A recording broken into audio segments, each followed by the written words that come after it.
Bonjour à vous tous sur YouTube et sur Facebook. J'aimerais aujourd'hui, le thème, c'est la vision que j'ai reçue lorsque nous serons avec Jésus dans les airs. J'aimerais vous partager cette vision. Je l'ai reçue en 2017. Voici, ça concerne aussi un peu l'enlèvement et j'espère d'être capable de vous l'expliquer dans mes propres mots. Eh bien, j'étais en prière. Je priais le Seigneur. Et même, je priais pour hâter sa venue. Alors, tout d'un coup, je me suis vue transportée en esprit, ou ravie en esprit. Et là, je me retrouve dans les airs, avec Jésus. Et je vois une lumière au loin, mais je ne définis pas encore ce que c'est. Et j'avance en esprit toujours. Et puis, je ne vois pas mon corps, c'est juste mon esprit qui circule. Et je vois tous des gens brillants, d'un blanc éclatant. Et même que je n'étais pas capable de faire la différence entre hommes et femmes. Nous sommes des êtres de lumière. C'est ce que le Seigneur me dit. On est des êtres de lumière. Et là, j'ai vu ce que nous étions dès la création. Quand Dieu a créé Adam, il l'a créé comme ça, tout blanc. Tout blanc, tout blanc. Il était revêtu de blanc lumineux.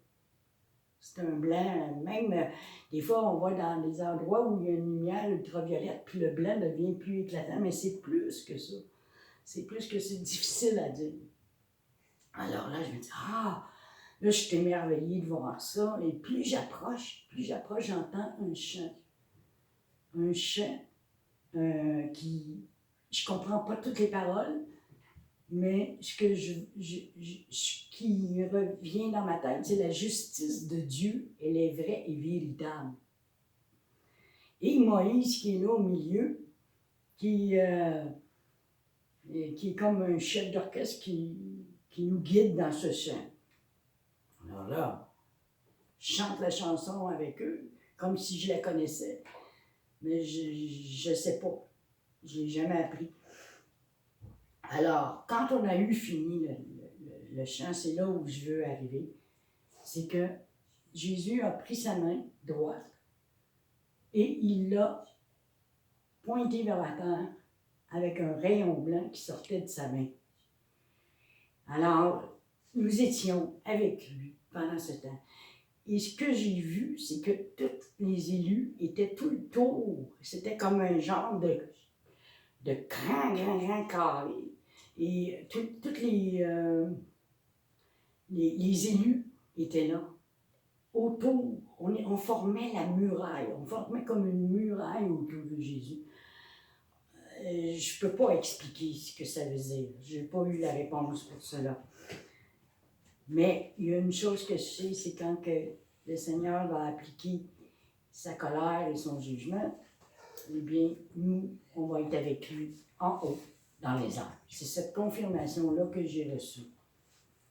Et l'enlèvement se fait par l'Esprit. Quand il dit « en une seconde, vos corps seront changés », un clin d'œil, eh bien, c'est ça. C'est lui qui nous transforme. C'est lui qui nous a créés dès le départ. Donc, il veut qu'on soit à son image. Et son image, c'est ça. Il nous a créés à son image, lumineux, les êtres de lumière.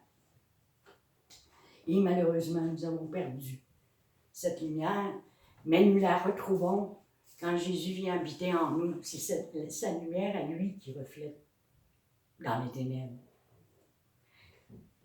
Et je n'en suis pas restée là après cette vision, parce qu'il faut toujours vérifier si c'est vrai, si ça va avec la Bible.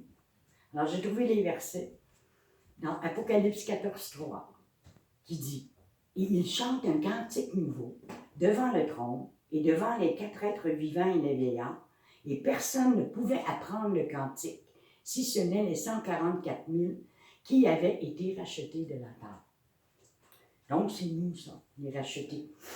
Et le 144 000, ça ne veut pas dire qu'il y avait 144 000, là, parce que moi, je ne les ai pas comptés, mais il y en avait du monde, là. C'est plus que 144 000.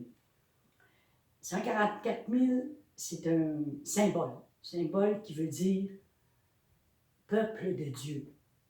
Nous sommes le peuple de Dieu.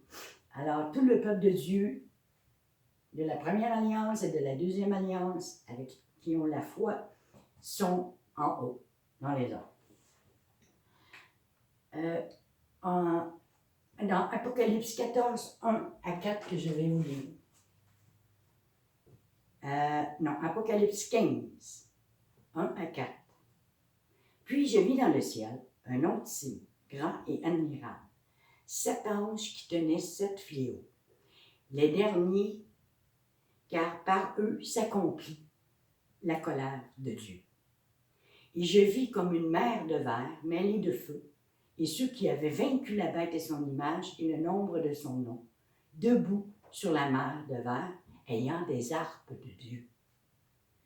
Et ils chantent le cantique de Moïse, le serviteur de Dieu, et le cantique de l'agneau en disant: Tes œuvres sont grandes et admirables, Seigneur Dieu, Tout-Puissant. Tes voies sont justes et véritables, Roi des nations. Qui ne craindrait, Seigneur, et ne glorifierait ton nom? Car seul tu es saint, et toutes les nations viendront et se prosterneront devant toi, parce que tes jugements ont été manifestés. Alors, quand cela va se produire, ne vous inquiétez pas, on est sous la protection du Seigneur, on est avec lui en haut, dans les arbres. Et dans 1 Thessaloniciens 4, 17, ensuite, nous les vivants, qui serons restés, nous serons tous ensemble enlevés avec eux, sur des nuées, à la rencontre du Seigneur dans les airs. Et ainsi, nous serons toujours avec le Seigneur. N'est-ce pas merveilleux? Hein? On attend ça, nous, les chrétiens, depuis longtemps. Et je regardais dans Apocalypse 14, hein? Je regardais, et voici l'agneau se tenait sur la montagne de Sion. Et avec lui, 144 000 personnes qui avaient son nom, le nom de son Père, écrit sur leur front. Et par la suite, j'ai eu une autre vision qui m'a donné, comme quoi que nous sommes des enfants de lumière.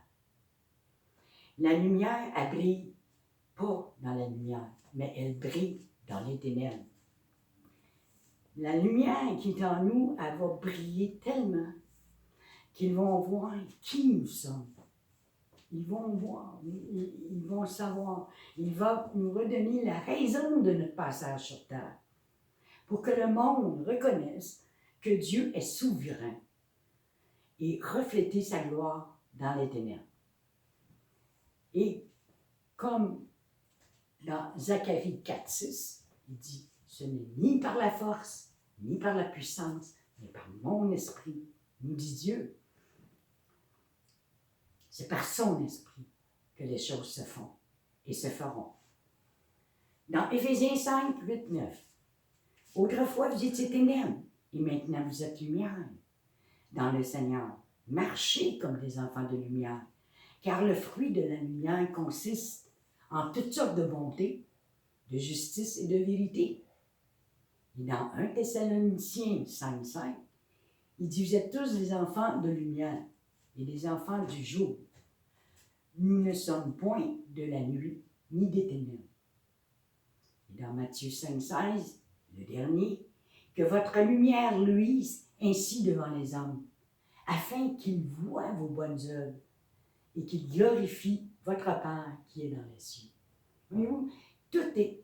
Le Seigneur, il nous transforme, il nous fait briller dans les ténèbres.